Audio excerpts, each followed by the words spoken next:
vamos a estar hablando sobre los axiomas o postulados.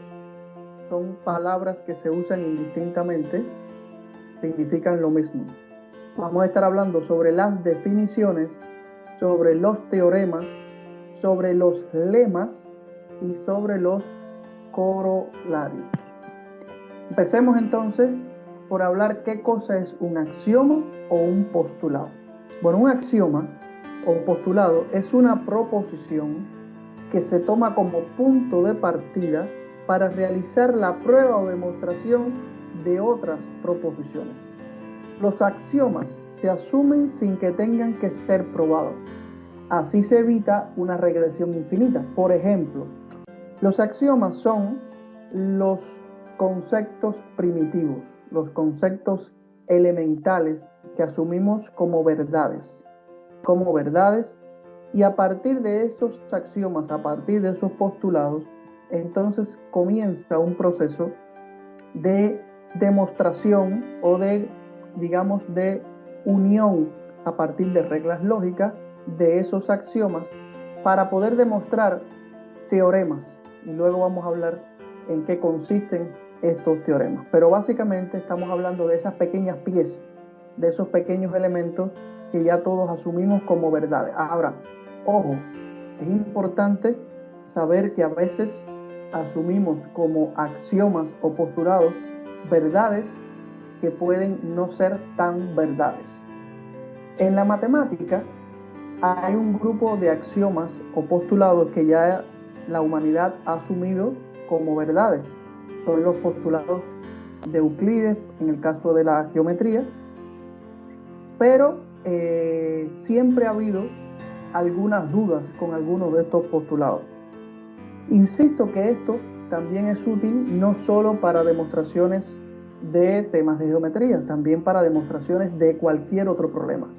Esto significa que cuando vayamos a diseñar nuestra solución a un problema, cuando vayamos a demostrar la correlación que tiene una proposición con la otra para demostrar un determinado teorema, los puntos de partida o los axiomas o postulados que tomemos como base o que tomemos como elementos que son verdades absolutas, tenemos que tener mucho cuidado porque a veces asumimos una verdad sin cuestionarla, sin indagar por qué realmente eso es así, y podemos estar entonces construyendo algo basado en una verdad a medias o incluso en algo que es falso.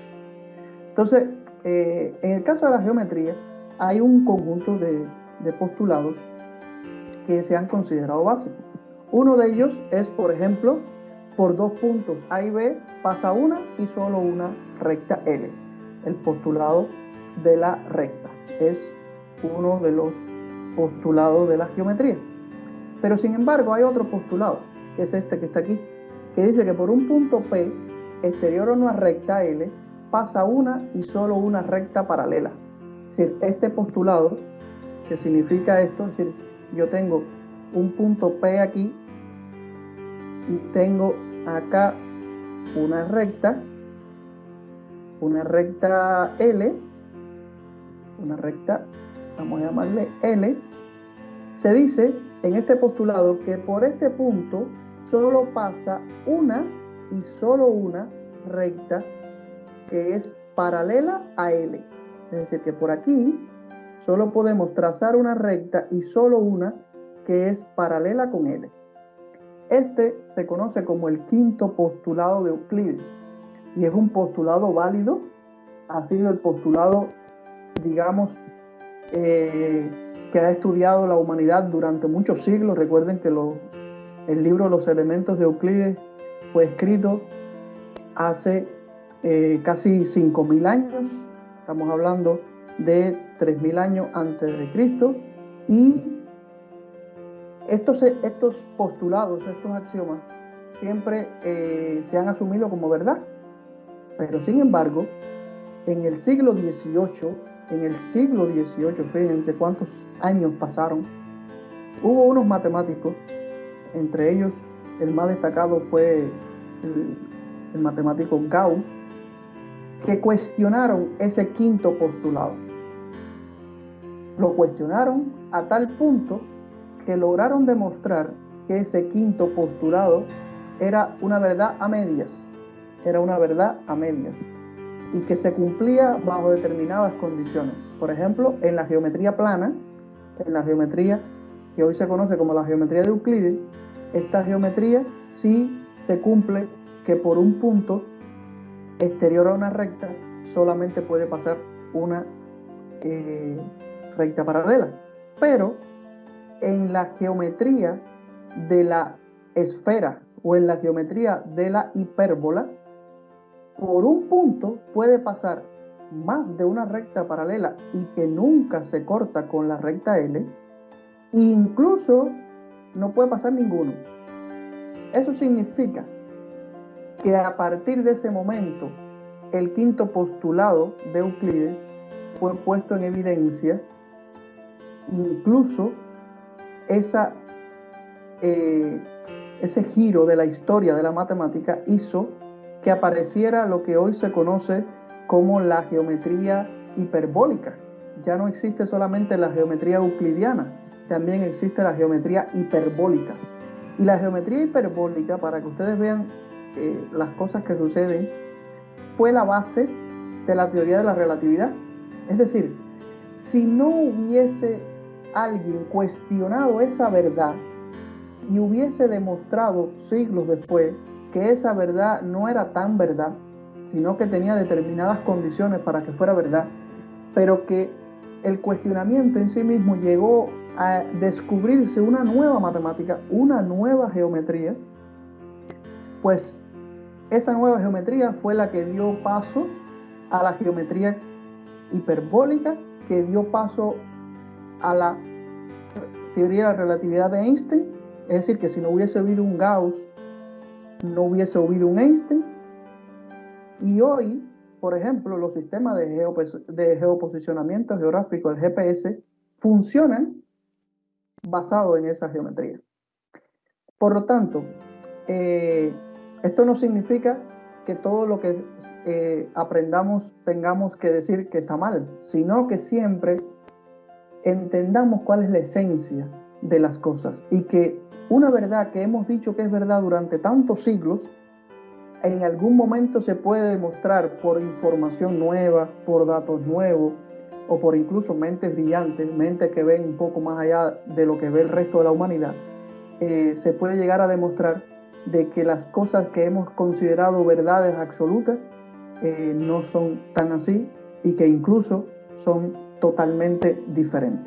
Entonces, quería hacerle esta anécdota como parte de esta introducción a los axiomas y postulados para que no asuman siempre las verdades que se transmiten de generación en generación como verdades incuestionables. Asúmanla, pero desde una posición crítica, y si la pueden cuestionar, cuestionenla a un punto que les permita incluso llegar a demostrar que no son exactamente así. Entonces, bien, el concepto de axioma y postulado se trata exactamente de esto, de un conjunto de puntos de partida, de elementos básicos, de conceptos primitivos o primarios que nos permiten poder, utilizando reglas de la lógica, utilizando un conjunto de pasos, de demostraciones que puedan ser demostrables no solo por nosotros, sino por cualquier otra persona, llegar a conclusiones mayores o a proposiciones mayores.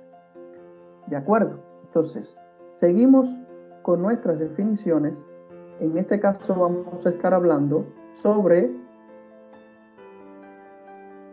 los postulados de la existencia,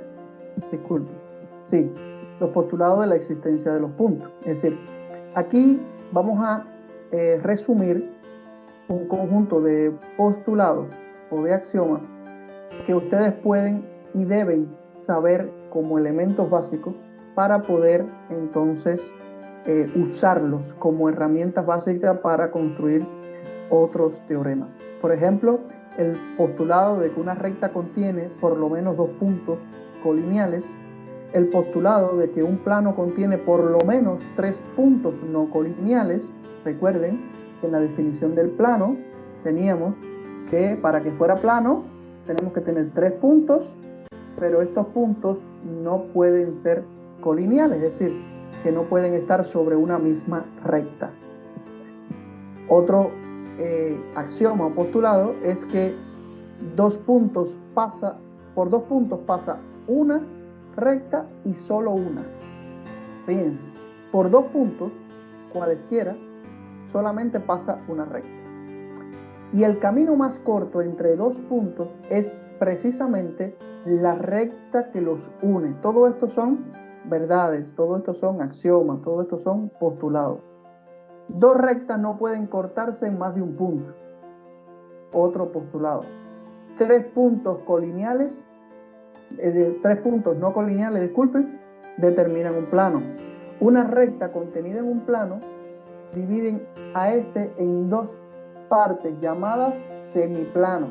Es decir, si yo tengo un plano y esa recta está contenida en ese plano, si está dentro del plano, en este mismo plano, por ejemplo, si yo tengo, vamos a dibujar acá, esta recta, esta y esta. Aquí tengo un plano y yo tengo una recta ahora que está contenida en este plano. Por ejemplo, esta recta que está acá. Entonces, esta recta, al estar contenida en dicho plano, me divide al plano en 2 semiplanos.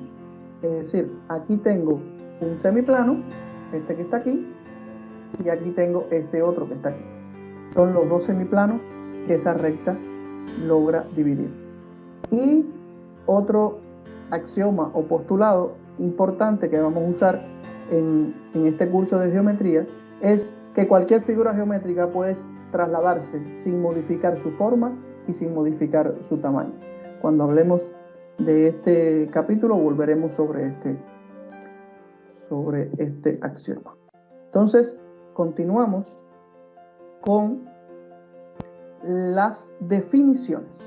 Miren, las definiciones son precisamente esos conceptos que tienen una proposición, un significado sobre algo. O sea, cuando nosotros decimos, por ejemplo, 3 puntos A, B y C son coplanares y pertenecen a un único plano, o el ángulo es la región del plano entre 2 rayos con un origen común, son básicamente definiciones. ¿Sí? Yo estoy diciendo en qué consiste exactamente ese concepto. ¿Sí? Es una manera de expresar explícitamente en qué consiste. Cuando yo digo una bicicleta es un artefacto que tiene 2 ruedas, que tiene, no sé, un timón y un lugar para sentarse, estoy definiendo en qué consiste ese objeto. Eso es a lo que se refieren las definiciones. Las definiciones son precisamente cómo se conciben o cómo se definen cada uno de los elementos con los que voy a trabajar. Son simplemente eso, definiciones. Ahora bien, vamos a llegar a hablar ahora sobre los teoremas. Los teoremas son probablemente dentro de la matemática la parte más interesante, porque hasta ahora hemos hablado de las verdades que son verdades incuestionables, entre comillas.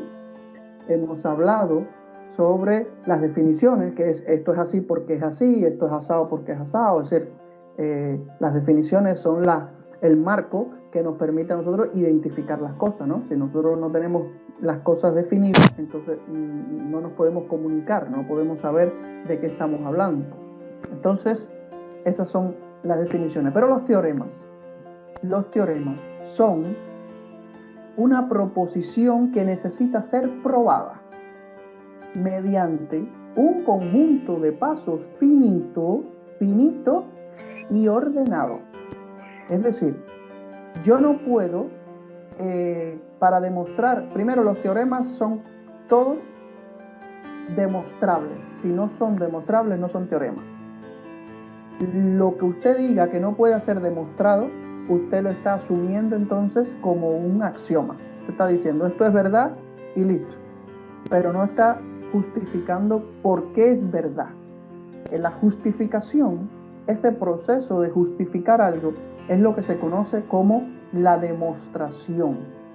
Pero para yo hacer una demostración, no puedo hacer un conjunto infinito de pasos.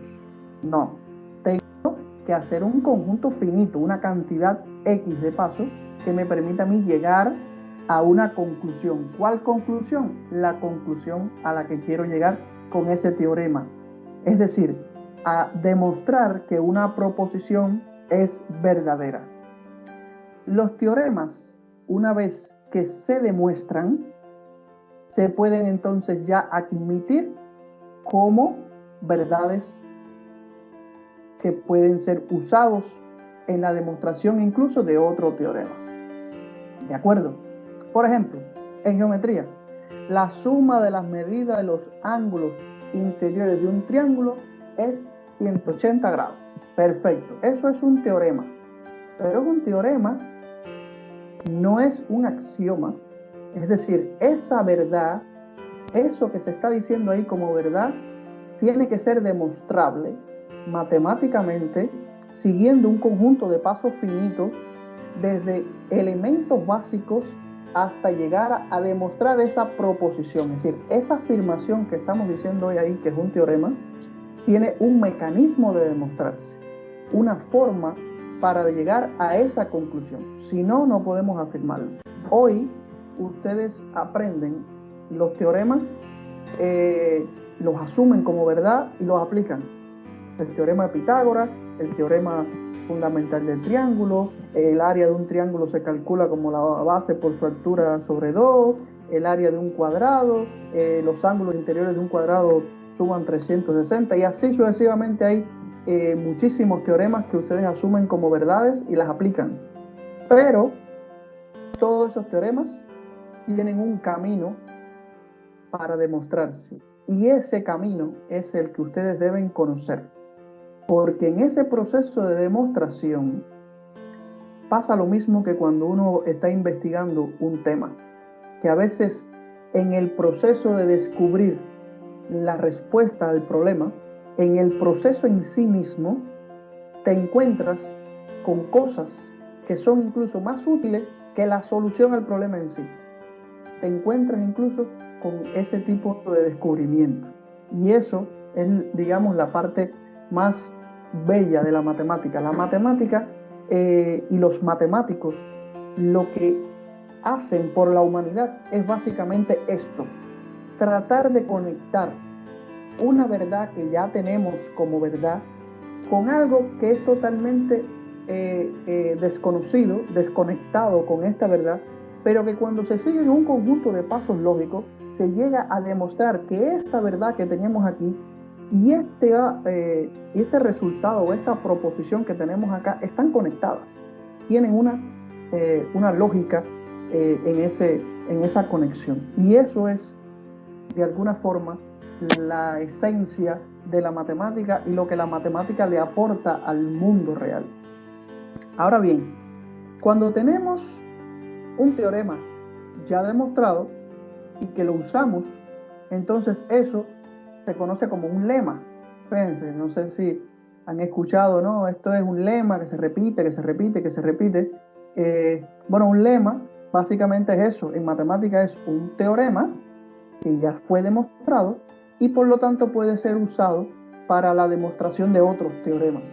No sé, el mismo teorema de Pitágoras, que se usa para a veces demostrar muchos otros teoremas mayores, se usa como base. Y sin embargo, el teorema de Pitágoras en sí mismo es un teorema, no es un axioma.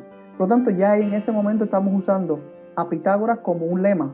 Sí, ya la hipotenusa al cuadrado es la suma al cuadrado de los catetos.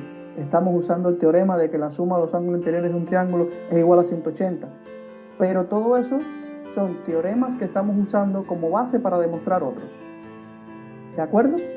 Entonces, finalmente, hablando de conceptos, estamos hablando de los corolarios. Los corolarios son una versión que se deriva del teorema. Una versión que se deriva del teorema. Eso significa que yo tengo un teorema que lo engloba todo, que engloba el caso general y todos los casos particulares. Pero a veces es necesario hacer, digamos, sacarle a ese teorema un pedacito, sacarle un pedazo para hacer un resumen de otra arista del mismo problema, pero que puede ser usado basándose en este teorema general. Por ejemplo, miren, aquí tenemos el ejemplo de un coronario. La suma de las medidas de los ángulos agudos de un triángulo rectángulo es 90 grados.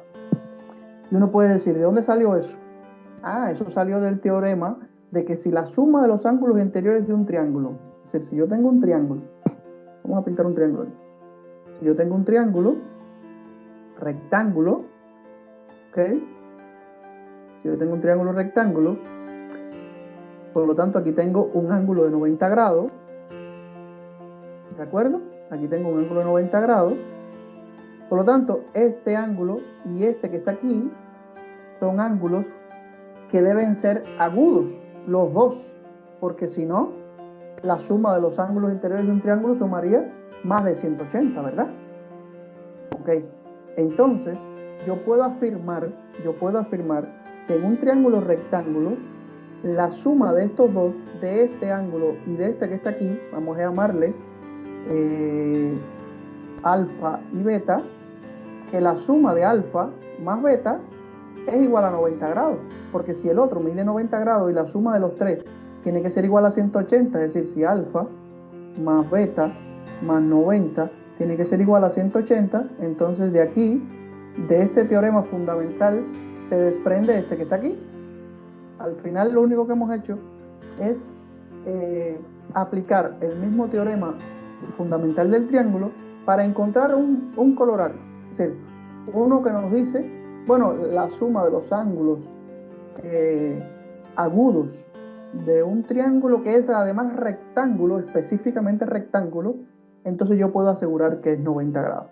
Ese es el colorario. Entonces, en esta clase, ustedes lo que deben es conocer, primero, que existen todas estas palabras, porque en la matemática la van a ver en muchos contextos diferentes. Y si no conocemos bien de qué trata cada una, entonces no vamos a poder usarlas para nuestro estudio. Entonces, importante que aprendan la diferencia entre uno y el otro. En la próxima clase nosotros vamos a estar entonces hablando de cómo es que se demuestran los teoremas. Cómo es que se demuestran los teoremas aplicando algunos métodos matemáticos, sobre todo el método deductivo, pero cuando ustedes vean un libro de texto o cuando vayan a usarlo en un problema y le digan, no, porque se conoce del postulado y dada la definición y porque el teorema, y usted tiene que decir, bueno, ¿cuál es la diferencia, no? ¿Cuál es la diferencia de un postulado? ¿Cuál es la diferencia de una definición? ¿Qué cosa es eso de un teorema? ¿El colorario esto qué cosa es? Entonces, en este momento, el objetivo que tiene esta clase es que ustedes primero conocieran todas estas palabras y supieran encontrar la diferencia entre uno y el otro.